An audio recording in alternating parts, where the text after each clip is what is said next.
Hace años trabajaba con un empresario que para él la economía, para él el ahorro, era recoger la basura de la basura todo lo que se podía aprovechar. No tirar nada, guardar todo lo que podía. Pero acordémonos que venía de una época de restricciones, una época de escasez, una época en que no lo tuvo fácil y al mismo tiempo gastar dinero para él era un error. Hoy en día quizá nos pasa completamente todo lo contrario. Gastamos lo que no tenemos, no invertimos lo que deberíamos y vivimos de la imagen de lo que los demás dirán.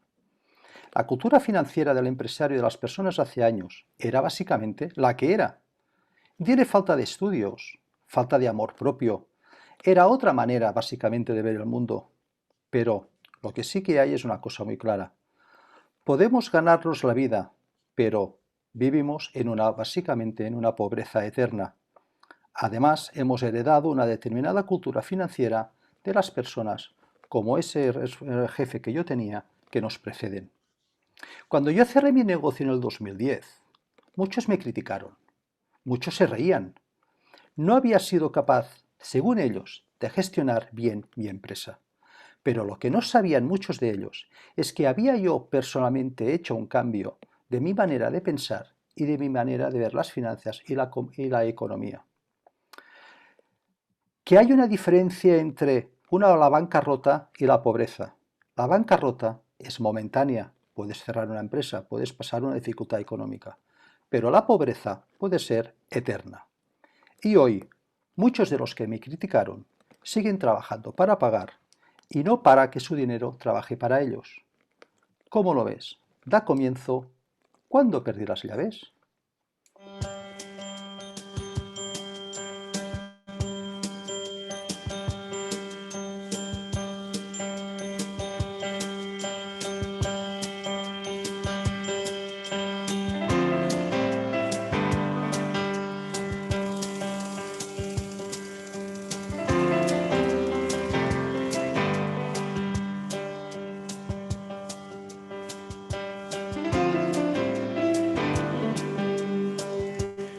Muy buenos días, madrugadores.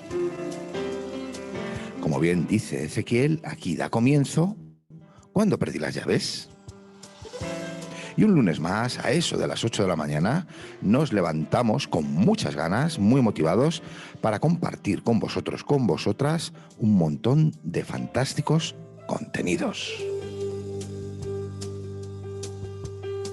Y como decía aquel, para este programa creo que sería necesario que ya os vayáis agendando, me da la sensación, un bolígrafo que pinté y un trocito de papel. Porque a buen seguro vais a tener que anotar unos cuantos tips que os van a ayudar a tener una vida mucho mejor. Y lo digo porque nuestro invitado de hoy es yo qué sé cómo decirlo, un The Master and Commander. Un The Master and Commander de las finanzas, de la educación financiera. Pero bueno, antes de nada, que me estoy enrollando mucho, vamos a dar los buenos días y la bienvenida al jefe. Hola Ezequiel, muy buenos días. Oye, buenos días y felices y frías mañanas. Oye, qué frío hace. Hombre, ni que estuviésemos en enero, Ezequiel, que es fantástico, un 25 de enero, bueno, tiene que ser así. Lo malo sería que estuviésemos en camiseta, ¿no? Oye, es que yo me levanto calentito de la mañana, abro la ventana, saco la nariz y enseguida me vuelvo para adentro, vuelvo a cerrar la ventana y ahí que se quede el frío fuera, oye. Pero así te conservas tú tan joven y tan lozano por esos fríos mañaneros, Ezequiel. No, hombre, no, hombre. Y aparte una crema que cada día puedas ganar 20 minutitos, también es importante, ¿eh? También, también. Bueno, antes de presentar a nuestro invitado, ¿por qué no nos cuentas un poco qué vamos a tener hoy en Cuándo perdí las llaves? Hoy vamos a hablar de un tema muy importante, pero él nos lo va a descubrir y vamos a hablar con una persona, pues profesor de primaria, perito judicial, le gusta lo que hace, disfruta con su trabajo, le encanta la Fórmula 1, es hincha del Celta de Vigo, le apasiona la cultura y la lectura. Ken Follett es uno de sus escritores favoritos. Ha sido el primer español en impartir clases, no te lo pierdas, en Japón. En Colabora Japón. en Japón, es decir, No se puede ir más lejos, ¿no? En Japón, Radio Nacional de España, Cadena SER, Radio Exterior de España, Onda Cero, prensa escrita en ABC. Por tanto, yo creo que lo que has dicho tú de coger lápiz y papel, yo creo que hoy nos vamos a quedar cortos ahí. Sí, sí, sí, sí, sin lugar a dudas. Bueno, pues después de esta entrevista con nuestro invitado, me imagino que te habrás traído el llavero, ¿no? Hombre, el llavero, tenemos cosas muy interesantes en el llavero de hoy y hoy vamos a hablar de la importancia de entender lo que hacemos, cómo lo hacemos y por qué lo hacemos. Es una de las primeras premisas que tendría que tener en cuenta un empresario a la hora de contratar y a la hora de poner en su organización personas nuevas, personas que se acaban de incorporar en su empresa. Por tanto, muy interesante. O sea, de hacer lo que hacemos, de cómo lo hacemos. ¿Y por qué lo hacemos? Ah, bueno, pues eso es muy bueno porque hay veces que no sabemos ni qué, ni cómo, ni por qué, ni nada. Así vamos como pollos sin cabeza. Claro. Vale. ¿Y algo de agenda para hoy? Algo en la agenda, tenemos cuatro eventos que Eventos. no nos los podemos perder. Por tanto, también vamos a tomar nota. Bien, bueno, pues nada, que se presenta una próxima hora apasionante que hay que disfrutarla hasta el último segundo. Y sin más, ¿qué te parece si presentas como se merece a nuestro invitado de hoy, Ezequiel? ¿Pones la intro?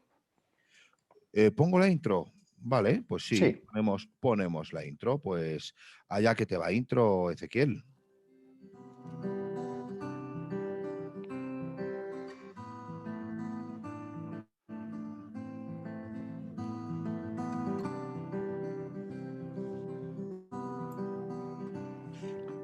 Andrés López, buenos días, ¿cómo estás? Muy buenos días, mis queridos amigos. Encantados de conocerles a ustedes ahora que les veo por primera vez. Por primera vez en el día de hoy, me refiero.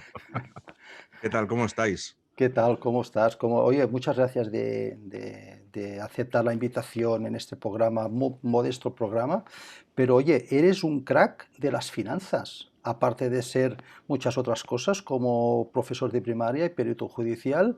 Y básicamente has enfocado todo lo que es tu formación en la educación financiera. Bueno, digamos que también ahí es donde perdí las llaves, ¿no? El decir, yo como muy bien dices, Ezequiel, el título universitario que tengo es el de profesor de primaria, niños de 6 a 12 años, y la verdad es que los maestros, las personas, los profesores, que somos maestros por vocación y no obligados, pues los que nos estén oyendo en este momento y cumplan esos requisitos sabrán lo que se disfruta en un aula, ¿no? Disfrutas en un aula con 20, 25 niños. Y bueno, pues eso lo estuve desempeñando, esa función la estuve desempeñando durante 12 años. A partir de ahí después ya me centré en lo que estuve trabajando paralelamente, que, que era pues dedicarme a lo que también me gustaba, que era la educación financiera. Como también has dicho, tengo el título de perito judicial, aunque en este caso nunca llegué a ejercer, pero bueno, esa formación que nunca viene mal para las inversiones en aquel momento, estamos hablando de finales de los 90 principios de los 2000, esas inversiones inmobiliarias, pues bueno, había que tener unos determinados conocimientos, inviertes en tu formación porque tú eres tu mejor activo y bueno, pues al dejar las clases dije, bueno, que ahora qué es en lo que me voy a centrar. Me gusta la docencia, me gusta la educación financiera y yo, como dije, lo meto todo en una coctelera, lo agito y ¿qué sale? Pues formación en educación financiera. Y ahí llevamos ya pues 8 años largos. Oye, una cosita interesante, de formación a educación financiera, porque básicamente la educación financiera, tú que eres un experto, ¿qué es la educación y la formación financiera? Pues eso es empezar por el principio. ¿Qué es la educación financiera? Pues la educación financiera es esa educación, y aquí siempre abro paréntesis, que no se enseña en las escuelas, que todos necesitamos y que nos muestra y nos enseña las reglas del juego del dinero. ese juego al que el 98% de la población mundial, el 99% de la población mundial juega, porque el 98, el 99% manejamos dinero en nuestro día a día, y sin embargo, una gran cantidad de esas personas no saben cómo funcionan las reglas del juego del dinero. Y jugar a un juego sin conocer las reglas tiene sus riesgos, que cuando hablamos de dinero y de temas financieros, dependiendo del error que se cometa, te puede costar muchísimo tiempo volver a recuperarte. 98% de las personas del mundo estamos utilizando dinero. Yo creo que sí, y ese 2% serán los pueblos perdidos de África o de la selva o de tal, que bueno, pues que están en unas condiciones pues que no funcionan con dinero, pero el resto, de una manera o de otra, ya sea de manera práctica con dinero en la mano o de manera práctica también, pero que muchas veces como no vemos que el dinero salga de nuestro bolsillo, no le damos aprecio, que es utilizando tarjetas, pues todo el mundo maneja dinero. Y además estabas diciendo que no sabemos utilizarlo. No, no sabemos las Pero, reglas pero oye, básicas. Andrés, así de rotundo, ¿eh? Así de rotundo, así de rotundo. Una gran parte de la población tiene analfabetización financiera. Wow. Carece de unos conocimientos mínimos que en el momento de entenderlos, y no solo de entenderlos, sino de ponerlos en práctica, sabría perfectamente cómo gestionar mejor los recursos que tiene en cada una de sus situaciones, porque las situaciones a lo largo de la vida cambian.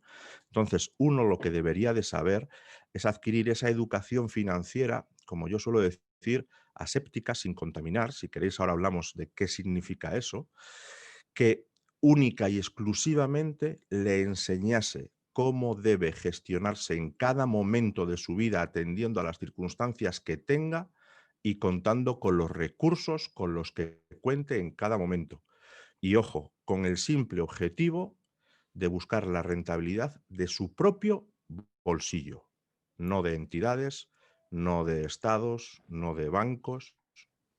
Y aparte, Así de y clarito, aparte, y así de aparte, clarito. y aparte también entiendo que este 98%, claro, también se incluyen los empresarios, en las cuales las empresas están hechas o están creadas básicamente para generar una riqueza.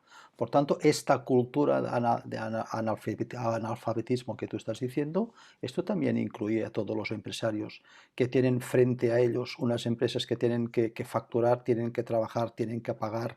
Por tanto, esta cultura financiera también implica muchas veces en el desarrollo de esta empresa en la cual puede llegar a tener graves dificultades financieras o graves problemas. Bueno, comentábamos que si el 98% de la población maneja dinero y el 90 o algo más del 90 no lo hace de manera correcta, el otro, la otra parte del porcentaje, ese 7, ese 8%, pues son las personas que sí tienen cultura financiera o que están bien asesorados. Pero esa es una mínima parte.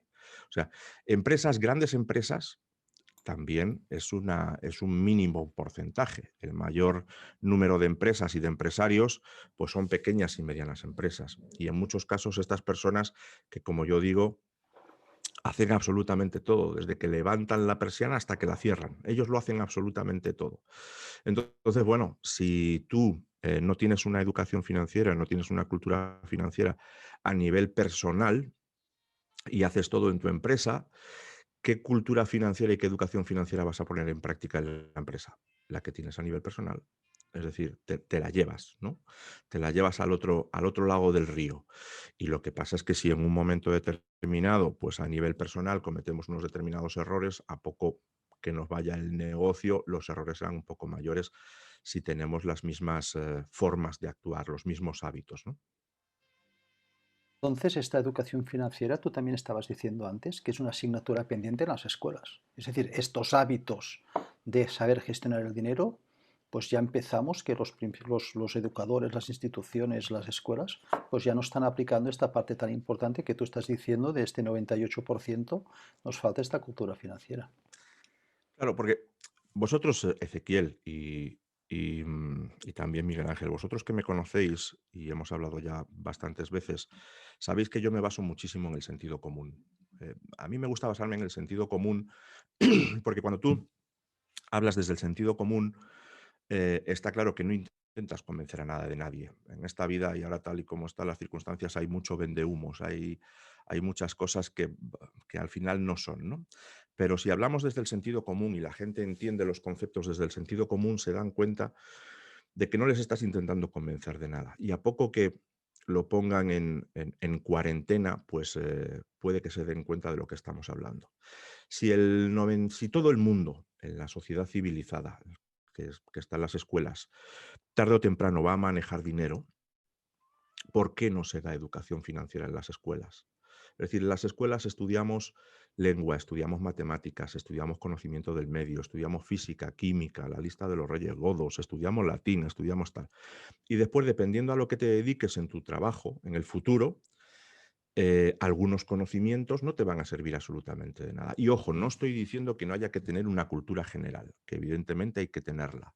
Pero, por ejemplo, el escritor, pues, ¿de qué le sirve saber de carrerilla la tabla de elementos químicos? O yo qué sé, o el físico, ¿de qué le sirve saber, pues, edades de los reyes?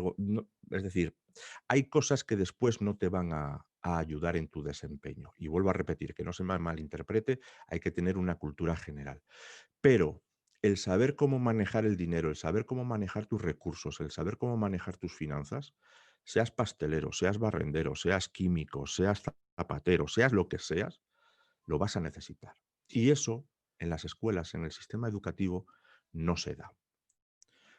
Si queréis hablamos o comentamos por qué no se da. A mí me parece que si nos paramos a pensar un poquito, nosotros mismos sacaremos nuestras propias conclusiones. Y yo creo que casi todos coincidiremos en la conclusión de por qué no se da educación financiera en las escuelas. Mira, lo que sí que me he dado cuenta yo, estando en empresas, incluso cuando yo tenía la mía, que estoy hablando con muchos empresarios y siempre me dicen lo mismo, ¿no? Bueno, esto yo mando los papeles a la gestoría me cierra los IVAs, me cierra y tal, y bueno, esto lo lleva la gestoría. Y yo, cuando hice el cambio en mi empresa de intentar entender un poco más la cultura financiera, o sea, me pongo las manos en la cabeza, es decir, o sea, estás dejando la parte más importante, que es la gestión de tu dinero, a unas personas que te están llevando la contabilidad a un mes vista, en la cual tú no sabes básicamente el día a día cómo tú lo tienes. Y bueno, esto lo lleva la gestoría, los impuestos los paga la gestoría, es decir, esto me lo llevan ellos y ellos ya se encargan de las facturas. Es decir, esto me lo estoy encontrando en una inmensa mayoría de empresas de ciertas facturaciones importantes. Estoy quizá hablando de empresas que pueden llegar a facturar 1 o 2 millones de euros, en las cuales todo el peso financiero de la organización el mismo empresario no entiende, no tiene ni idea y al mismo tiempo está delegando a una serie de personas en las cuales, bueno, ya le cuadran los IVAs, ya le cuadran las facturas, ¿no? Ostras, yo me pongo las manos en la cabeza y muchas veces me cuesta mucho hacerles entender de que una persona un financiero externo pues les puede ayudar de alguna manera, ¿no? Porque también entiendo de que estas personas tampoco entienden exactamente de lo que les están hablando. Esto me lo encuentro básicamente en las empresas y supongo que tú, haciendo formación financiera, no sé hasta qué punto también te has encontrado en cosas como estas. Bueno, yo defiendo, una de las cosas que yo digo es que no hace falta ser el más listo del pueblo. Es decir, no es necesario ser el más listo del pueblo.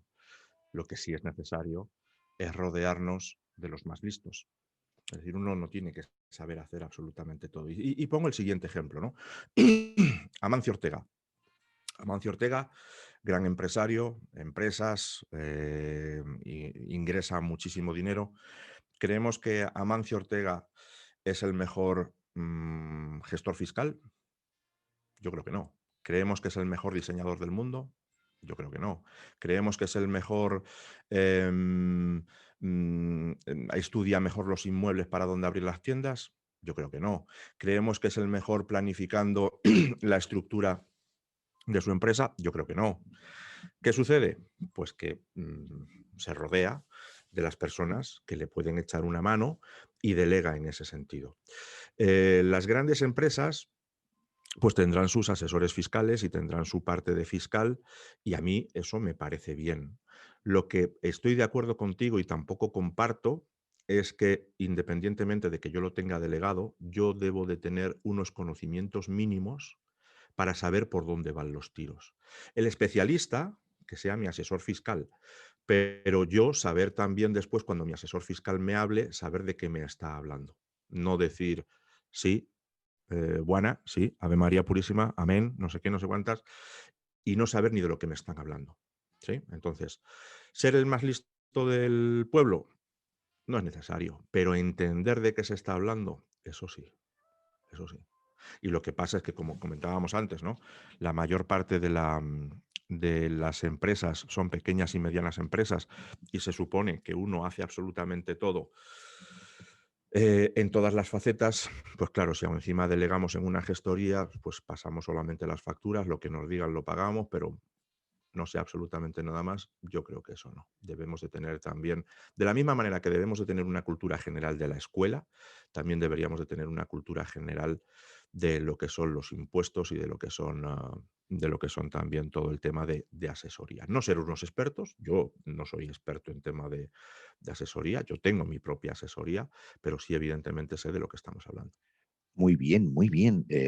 Por favor, que no parezca que tenemos nada en contra de las gestorías, No, asesorías, por supuesto que no, en que no absoluto. tiene nada que ver. Lo que pasa. Además, fíjate, Miguel Ángel, que tener un buen gestor Es importante. es muy importante y te Eso es. puede salvar de muchísimos problemas, a la par que ahorrarte también muchísimo dinero. Pero es la desidia muchas veces de delegarlo de una manera, pues sin entender lo que se está haciendo. Entiendo. Ujú. Sí, bueno, desidia o que el tiempo no se atropella y entonces dices, bueno, pues esto como ya lo lleva la gestoría, confío en que lo va a hacer bien y bueno, luego vienen las sorpresas, ¿no? No, y la principal característica de delegarlo así como decir: "Ay, Dios, es que mira, yo de esto no quiero saber nada, a mí los números me superan, yo no, no, no, no, no quiero, no me digas nada. Toma las facturas, haz tú lo que sea". Tampoco es eso. Porque como profesor también digo una cosa, y yo creo que todos hemos sido alumnos. No hay materia difícil, no hay materia difícil. Todo depende de cómo te acerques a ella, de cómo te la expliquen. Supongo que a lo largo de nuestra carrera estudiantil habremos tenido profesores que, por más que explicaban, decían: "Jo, es que no lo entiendo, macho, es que no me llega". Y sin embargo, otro lo explicaba de otra manera y te abría un mundo completamente distinto. O sea que no hay cosas difíciles. Atendiendo a cómo nos acerquemos a esa materia y cómo nos la expliquen, así será fácil o difícil. Lo que pasa es que también, si nos acercamos una primera vez y es difícil ya de por sí y nos lo hacen difícil, la experiencia después nos dice: "Ah, no, no, no, yo ya de esto ya no quiero saber nada". Y eso también es una creencia limitante. Sí, sí, tiene Ujú. un bonito mensaje muy optimista y bueno, a la par muy realista, ¿eh? Porque todos somos capaces de conseguir lo que nos propongamos si ponemos toda la carne en el asador y si tenemos la actitud adecuada, ¿verdad? Efectivamente, la actitud es fundamental. La mentalidad es fundamental. Me gustó mucho la apertura que hizo Ezequiel contando esa historia, hablando de la mentalidad de hace años, de esa oveja que se sale del rebaño, de esa persona que sale de esa zona de confort, que a mí no me gusta denominar la zona de confort, a mí me gusta denominar la zona de costumbre, porque es donde estamos acostumbrados a estar y no es que estemos confortables en ella, porque si nos planteamos el salir es precisamente porque no estamos confortables en ella. Pero sí, sí, la mentalidad es algo fundamental. Por eso el rodearnos de buenas vibraciones, de buenos mensajes y por muy hundidos que estemos, el buscar ese salvavidas, que en este caso pudo ser esa canción, pues creo que, como digo, es, como se suele decir, boina. Y boina es fundamental. Qué bueno. Fundamental. Fundamental. Oye, fantástico, muy bien, muy bien. Me ha encantado esta canción porque, bueno, es una historia interesante y como tú bien has dicho y enlazando un poco con la entradita del programa que he hecho, es ¿qué conocimiento mínimo tendría que tener esta persona que necesite esta formación financiera para, para, para abrir esa mente, para salir de su zona de confort o su zona de donde está ahora? ¿Por dónde tendría que empezar, básicamente, este empresario, esta persona de a pie? Pues no solo este empresario, Ezequiel, cualquier persona que se marque un objetivo, que se marque conseguir unos determinados logros, debe- yo, desde mi punto de vista, atendiendo a mi experiencia, tanto académica, formativa, como especialmente personal, porque mucha gente, bueno, pues podemos dar formación o podemos recomendar a los demás siempre y cuando también nosotros hayamos pasado por ello, ¿no? Es decir, esa experiencia es precisamente por haberme encontrado en algún momento en un sitio o en un punto donde te encuentras tú, que estás buscando salir y yo he hecho esto y me ha funcionado y por lo tanto lo comparto contigo. Tenemos que hablar desde la experiencia, ¿no?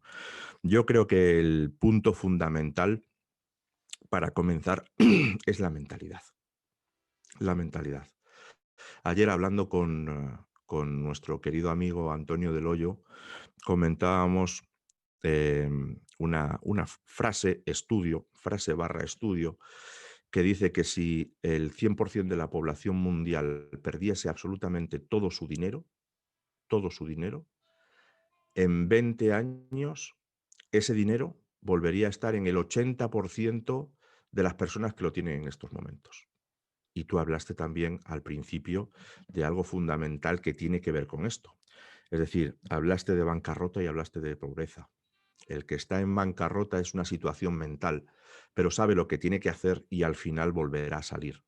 El que vive en la pobreza está instaurado ahí y no ve más allá. No tiene esas gafas del emprendimiento o no tiene esas gafas de ver las oportunidades donde no las hay. Por lo tanto, ¿por dónde deberíamos de empezar? Por la mentalidad. Yo en mis formaciones de educación financiera la divido en 4 partes diferenciadas. Entiendo que tienen que existir esas 4 partes y además entiendo que tienen que existir en ese orden. Y vamos a razonarlas como siempre desde el sentido común. La primera es la mentalidad. Si tú no tienes la mentalidad correcta, no vas a conseguir absolutamente nada. Pero en cualquier ámbito de la vida. Hablando de dinero, si tú tienes una mentalidad de derrochador, da igual el dinero que ganes. No, a mí es que si me subiesen el sueldo se acabarían mis problemas de dinero. Te equivocas. Si ganas 1.000, gastarás 1.000 o a lo mejor incluso más de 1.000. Y si te suben a 2.000, gastarás los 2.000. O sea, no es problema de dinero, es problema de mentalidad. Una vez que tienes la mentalidad correcta, esa programación que decías tú antes, es decir, la mentalidad de hace años, ¿no? Hay que ser conscientes de que en algunos casos la mentalidad de hace años ahora mismo no sirve, con lo cual deberíamos de ser lo suficientemente sinceros con nosotros mismos para tratar de cambiarla, ¿no? Por lo tanto, la primera, la mentalidad. Segunda parte, la educación financiera, es decir, conocer las reglas. Conocer esas reglas, conocer esos conceptos sobre lo que decíamos antes, el juego del dinero, conocer las reglas. Tú no puedes jugar a un juego si no conoces las reglas y lo primero que hay que hacer es conocer las reglas. Y aquí tengo una anécdota también muy graciosa que me sucedió en el aula con los niños y yo les pregunté, bueno, antes de jugar a un juego, ¿qué es lo que tenéis que hacer? Yo esperando, claro, que me dijeran, pues leernos las reglas, saber las reglas. Pues ¿sabéis lo que me dijeron? Pues antes de jugar a un juego, lo primero que hay que hacer es quitarle el precinto. Y dije yo, ole tú, Abrir la caja, abrir abrir- la caja, quitarle el abrir la precinto. caja. Por eso, por eso muchas veces no son los niños los que más aprenden en un aula, eres tú también muchas veces el que aprende, ¿no? Entonces, bueno, la segunda, conocer las reglas. La tercera, una vez conocidas las reglas, pues ponerlas en práctica. Es decir, ser consciente de mi situación, ser consciente de los recursos que tengo y a partir de ahí que sea mi propia inteligencia, por eso decíamos antes lo de esa educación financiera aséptica, que yo sea capaz de tomar mis propias decisiones, que no me las marque nadie y yo tome mis propias decisiones mirando única y exclusivamente por mi bolsillo. Entonces, una vez que tengo los conocimientos, es decir, saber cómo los puedo llevar a la práctica. Aquí, ¿cuál es el ejemplo? El ejemplo es que si nosotros no tenemos ningún tipo de conocimiento, pues podemos ir a un banco, me da exactamente igual cuál, entrar y sentar en una de esas mesas que hay al principio con Federico Fernández, que es asesor financiero, pone eso en su plaquita de la mesa y nosotros le decimos, mire, es que tengo 30.000 euros y no sé qué hacer con ellos. 99% de las veces la respuesta es, ha venido usted al sitio correcto. Ha venido usted al sitio adecuado. Al sitio correcto y en el Al sit momento, y en el y en momento el momento adecuado. preciso, Sí. que preciso, porque además, mire, da la casualidad que tenemos este producto que da esta rentabilidad, que da esto, que da esto, que da esto y que da Y esto. aparte le regalamos 2 sartenes y un televisor, ¿eh? Y el edredón, no Y te el, olvides también y del el edredón. edredón, y el Sales edredón. con las sartenes debajo de un brazo, el edredón debajo de otro y el televisor en la cabeza, como los cubos que llevaban nuestras abuelas para que no se cayese, ¿no? Entonces, claro, te empieza a vender las bondades de ese producto, pero fíjate lo que te estoy diciendo, te empieza a vender. No te pregunta, oye, Ezequiel, ¿para cuándo lo vas a necesitar? ¿Tienes niños? ¿Qué edad tienen? Porque a lo mejor les viene la universidad y esto a lo mejor ponerlo a largo plazo, es decir, no se preocupa por ti, te vende lo que tiene. Eso es un comercial, no es un asesor. El comercial es el que te vende lo que tiene independientemente de si tú lo necesitas o no. Y el asesor es el que te pregunta, te hace un análisis, tú te tienes que desnudar financieramente delante de él y después, atendiendo a su experiencia, te dice, pues mira, Ezequiel, yo te propondría hacer esto y esto y esto y esto, ¿cómo lo ves? ¿Quién lleva el peso de la conversación? Ahí te vas a dar cuenta de si es un comercial o un asesor. Pero bueno, digamos que este Federico Fernández te vende esto y a lo mejor te lo ofrece a un 4%, ¿no? Y tú dices, ostras, un 4%, es que ahora mismo ¿quién da un 4%? Pues nada, nada. Además, fíjate, me dan las 2 sartenes, el televisor y el edredón, hago el negocio del siglo. Claro, y tú dejas allí ese dinero, ¿no? Ahora la pregunta viene a la hora de decir, Ezequiel, ¿tú crees que el banco mete en una caja con tu nombre esos 30.000 euros y los deja allí parados hasta que tú vuelvas a recogerlos y cuando vuelvas a recogerlos te da esos 30.000 más el 4%? ¿O crees que el banco utiliza ese dinero para invertirlo por su cuenta y ganar el banco dinero? Claro, la gente dice, ostras, pues no, el banco lo mueve. Entonces, claro, dices, me estás diciendo que el banco gana dinero con tu dinero. Ah, pues sí. Digo, si el banco a ti te da un 4, ¿tú crees que el banco se llevará más de un 4 o menos de un 4? Ah, pues se llevará más de un 4. Entonces me estás diciendo que el banco se enriquece con el dinero tuyo que tanto te ha costado ganarlo. Ah, pues sí. Y entonces, ¿por qué no aprendes tú cómo lo puedes mover para llevarte el porcentaje que se lleva el banco? Es decir, estos conceptos que son de sentido común, luego habría que ver cómo hay que hacerlos, ¿no? Pero todos estos conceptos son los que marcarán esa mentalidad de decir, mira, yo no me quiero complicar la vida y lo dejo, el 4% tal. U otra gente que podrá decir, ah, bueno, pues, ¿y si yo aprendo y también lo sé hacer y yo decido sobre mi propio dinero? El tema está que el que quiera aprender tenga los recursos para aprender y el que quiera delegar que delegue. Entonces, por lo tanto, primero, mentalidad, educación financiera, inteligencia financiera y el cuarto es que como en el momento en el que yo ya sé gestionar todos mis recursos y como yo digo, ya tengo mis finanzas personales y mi economía alicatada hasta el techo, pues de las cosas que habré conseguido, uno de los beneficios será aumentar mi capacidad de ahorro. Pues ahora que he aumentado mi capacidad de ahorro, ¿qué es lo que puedo hacer? Pues ahora tendré mayores recursos para emprender, mayor conocimiento, mayor seguridad, porque el dinero ahora mismo tenerlo parado no es rentable. Por lo tanto, habrá que moverlo. Y solamente lo puedo mover si lo tengo en la mano. Si se me ha ido, no podré mover absolutamente nada. Y eso es lo que te puede generar, pues el generar nuevas fuentes de ingresos, que después ahí se abre todo un mundo, si las automatizas, si no sé qué, si no sé cuántas, ingresos pasivos, patatín patatán, pues tu calidad de vida, y no solo tu calidad de vida, sino la calidad de vida de tu familia, puede dar un salto exponencial. Ostras, muy importante lo que estás diciendo porque hay un cambio de mentalidad, por tanto, viene de uno mismo que tienes que cambiar tu chip, tu programa, tu software, ¿vale? Pero también hay un tema de hábitos, hay un tema, creo yo, de comportamientos, hay un tema de creencias, lo que crees tú sobre el dinero, hay un tema de las perspectivas y de las percepciones que tú tengas también de lo que es para ti una educación financiera. Por tanto, el primer paso que tienes que hacer para poder incorporar dentro de ti una educación financiera es creértelo que tú también eres capaz de poder gestionar tus finanzas de una manera saludable. Porque también al principio has dicho que las escuelas no enseñan la suficiente o nula formación financiera. ¿Hay alguna cosa que desde las empresas se podría hacer para ayudar a las personas que ya trabajan dentro de la empresa a poder empezar a tener de alguna manera esta cultura financiera. ¿Tú qué les propondrías a los empresarios? Pues siguiendo con el sentido común, sin desmarcarnos en ningún momento del sentido común. Vamos a ver, hay empresas que, hombre, vamos a ver, evidentemente, ¿cuál es el objetivo de todas las empresas? El objetivo de todas las empresas es tener beneficios, porque si no, ¿para qué las vamos a tener? Pero otra cosa también es cómo nos marquemos la hoja de ruta para tener esos beneficios. Hay empresas en las que los empleados son meros números. Pues Ezequiel Martí es el empleado 485 y no sé ni que se llama Ezequiel Martí, me da exactamente igual. O sea, tiene que venir, tiene que cumplir, fichar al entrar, fichar al salir, me tiene que dar unos resultados y a partir de ahí me da exactamente igual. O sea, tiene que estar aquí y punto pelota. Pues para tu empresa eres un simple número. Pero hay también empresas para los que sus empleados es importante, cuidan a sus empleados. Ezequiel Martí no es el trabajador 485, es Ezequiel Martí. Y si yo soy una persona que cuido a mi personal, pues a lo mejor incluso se está casado, tiene 2 niños, le gusta esto. No es que le conozca el detalle, pero sí que me intereso por Ezequiel Martí.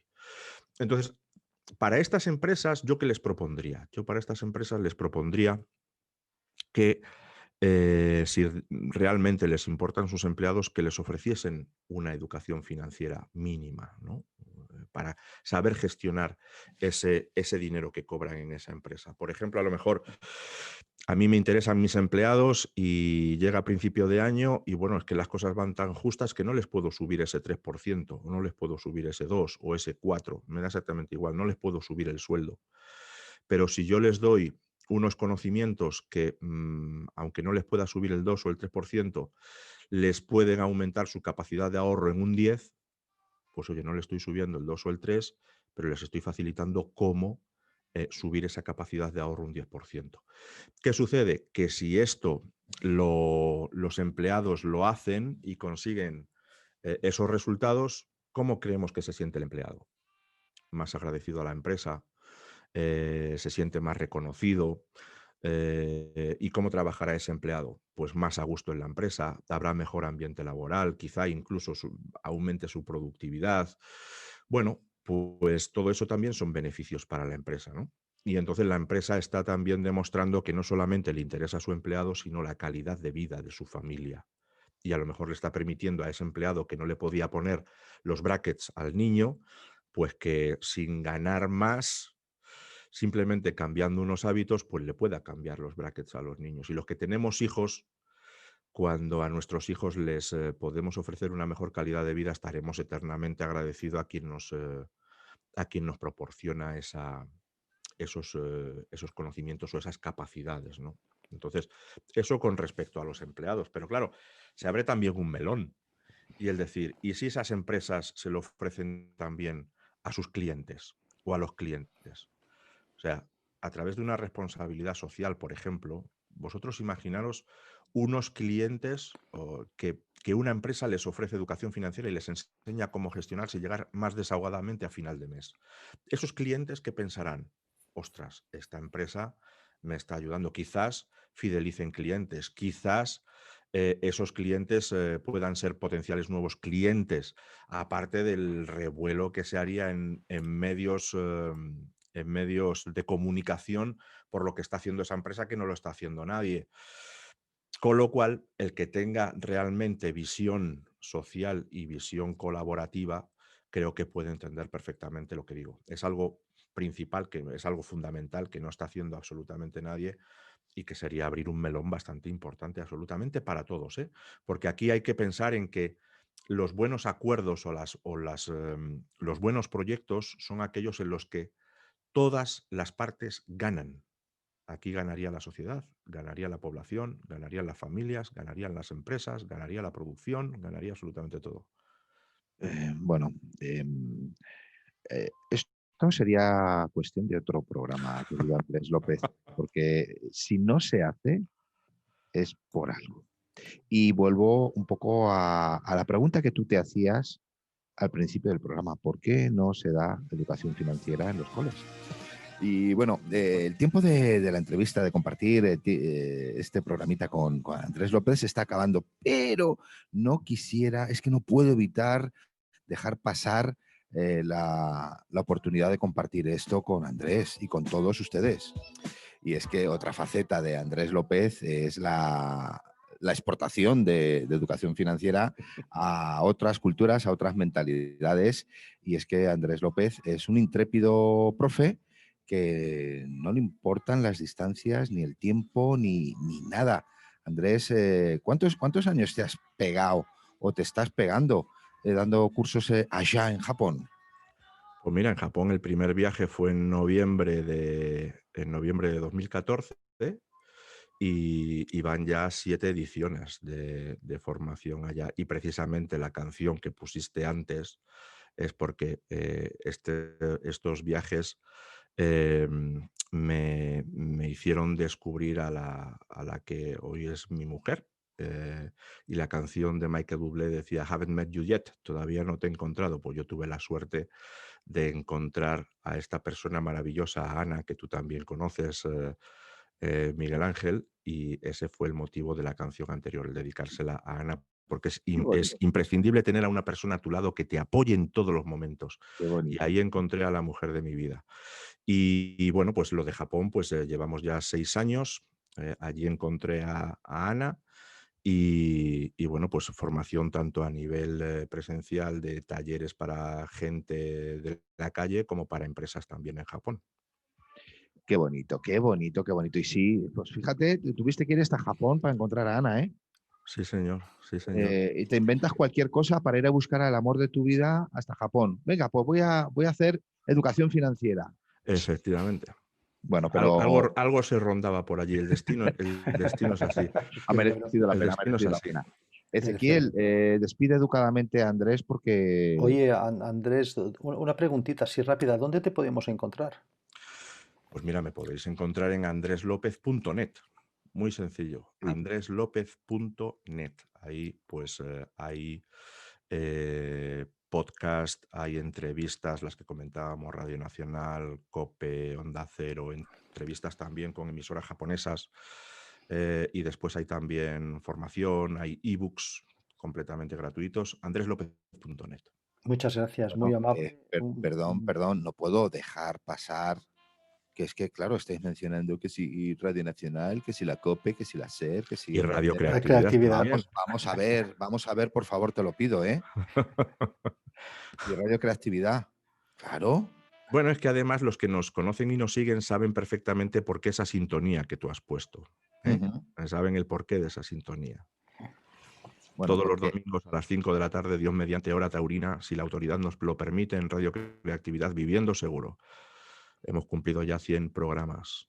no, ya vamos por el 102, 103 o por Por ahí. eso hemos cumplido ya los 100 Sí, programas, ya hemos vamos pasado. rumbo al 200. Sí, señor. Muy bien. Oye, un placer, Andrés. Ha sido un placer tenerte aquí con nosotros. Hemos aprendido muchas cosas y creemos que vamos a seguir hablando de educación financiera porque básicamente es una base de nuestra economía y de nuestra seguridad a futuro. Por tanto, hostia, muchas gracias de haber venido, gracias por aceptar esta invitación y lógicamente estamos en contacto y muchas gracias. El placer ha sido todo mío. Muchísimas gracias a vosotros por invitarme y por confiar en mí también. Bueno, pues dicho lo cual, vámonos a buscar nuestro llavero particular. Porque como cada semana, Ezequiel Martí nos trae de lo bueno, lo mejor. Y hoy nos vas a hablar de cosas muy importantes, ¿no, Ezequiel? Cosas muy importantes y muy básicas. Mira, lo que vamos a hablar es la importancia de entender lo que hacemos, cómo lo hacemos y por qué lo hacemos.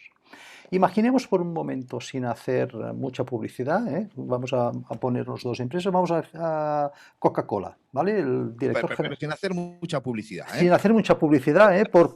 Vamos a hablar de unos envases de cola de color rojo, ¿eh? Como podría ser los que nos Con una onda imaginamos, en blanco, con, ¿sí? una, con unas letras en blanco que tienen que contratar un responsable de marketing. Pues el director general de Coca-Cola, ¿qué va a hacer? Pues básicamente va a buscar en el mercado directores de marketing o Básicamente también le puedes quitar uno a la competencia. Muy bien, Ujú. contacto con el director de marketing de la empresa de la competencia que tiene unas letras negras, una redondita azul y una redondita roja, que como podía ser, por ejemplo, Pepsi, por no Mercadona. decir Mercadona, por no decir marcas, ¿de acuerdo? ¿Qué pasa? Que normalmente cuando nosotros contratamos a alguien por su experiencia, le dejamos básicamente que haga su trabajo con la experiencia que nos puede aportar de los lugares donde viene. Pero ¿qué pasa si yo, siendo el director general de esta empresa de cola del fondo rojo, le dejo hacer el marketing de la empresa de las letras negras y la redondita roja y azul? Pues básicamente que ahora soy el número uno, pero si a esta persona le dejo hacer sus tareas, quizá pase al número dos. ¿Por qué? Porque el motivo, básicamente, esta persona que la acabe de incorporar a la empresa, por muy experta en marketing que sea, no entiende el motivo por el cual nosotros no hacemos las cosas en nuestra empresa. Por tanto, lo primero que le tengo que hacer es que integre la cultura de nuestra organización esta persona que se acaba de incorporar, que vea lo que nos motiva, que se impregne de nuestro ADN, que conozca los detalles de nuestra empresa, que vea nuestra historia, que la entienda, que entienda nuestra filosofía, que se empape de nuestra manera particular, básicamente, de ver el mundo. Solo después de esto voy a aplicar lo que yo estoy haciendo y voy a incorporar las cosas de la competencia en mi organización que hasta el día de hoy no estoy haciendo. Por tanto, yo le voy a explicar que vamos a hacer las cosas como las estamos haciendo, pero que incorpore de su experiencia cosas en nuestra organización después de entender el por qué hacemos lo que hacemos, cómo lo hacemos y por qué lo hacemos. Claro, Y es que aquí vamos a desarrollar una habilidad, ¿eh? ujú, Que la persona que va a hacer la tarea tiene que comprender la tarea de la misma manera que la entiendo yo. Sí o no. Si la respuesta de esta pregunta es no, tengo que seguir trabajando para esta persona para que entienda nuestra filosofía y nuestra cultura de empresa. Si la respuesta es sí, entonces la voy a dejar que ejerza su tarea en mi organización, porque al fin y al cabo el nivel de experiencia está en el currículum, pero el nivel de comprensión no. Por tanto, punto a tener en cuenta a la hora de incorporar a una persona en nuestra organización que no la podemos dejar de la mano de Dios al principio. Por tanto, hay una labor muy importante de acompañamiento al principio. correcto, total. Sí, sí, sí. Porque si eres número uno en lo que sea, en refrescos de cola, en manteles de hule, en lo que sea, da igual. eh, Eres el número uno por un montón de factores, no solo por esa persona de marketing o esta persona del almacén, sino por un equipo, por un conjunto y dicho de otra manera, por una filosofía, una política que envuelve a toda esta empresa que se ha convertido en un referente en el mercado. Y o absorbes, te impregnas de esta cultura, de esta forma de trabajo, o eso corre el riesgo de que cambie. Y entonces cambiar, si eres el número uno, solo tiene un camino, ¿no? Que es descender. Claro, o sea, o incorporas la gente a la organización que entienda el por qué haces las cosas como las haces Esa cultura. y tienes que tener la cultura empresarial. Las personas, lo primero que tienen que hacer cuando se incorporan a un sitio de trabajo o las personas que ya trabajan en una organización es impregnarse del ADN de la empresa. Obligatorio desde mi punto de vista. Y también acordaros, ¿Sabes? sobre todo, que si tenéis alguna propuesta para hacernos, en nuestro correo electrónico cuando perdí las llaves @radiocreatividad.es o enviad un WhatsApp al 644 70 44 41. Qué bien, Ezequiel. Mira, te ha sobrado justo 20 segundos para despedirnos. Qué profesionalidad. Esto es Oye, ejemplar, ¿eh? cada día lo hacemos mejor, pero yo me pensaba que hoy con Andrés tendríamos que, vamos, expandir el programa mucho más porque había mucho tema por hacer. Bueno, porque a Andrés le hemos amordazado. Esto es radio y no se ve, pero lo hemos tenido que amordazar para que se callase. Si no, uf, tenemos esta Semana Santa con Andrés como mínimo.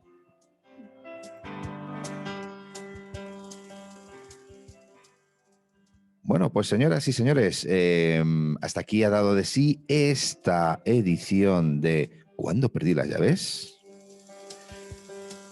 Y ya estamos trabajando, estamos preparando el próximo número, que será como mínimo igual de apasionante que este. Así es que ya saben, todos los lunes aquí en Radio Creatividad tienen una cita con la empresa, con la iniciativa, con la actitud positiva y con las ganas de hacer cosas. Y hasta entonces se despide con mucho cariño Ezequiel Martín, Miguel Ángel Simal. Chao.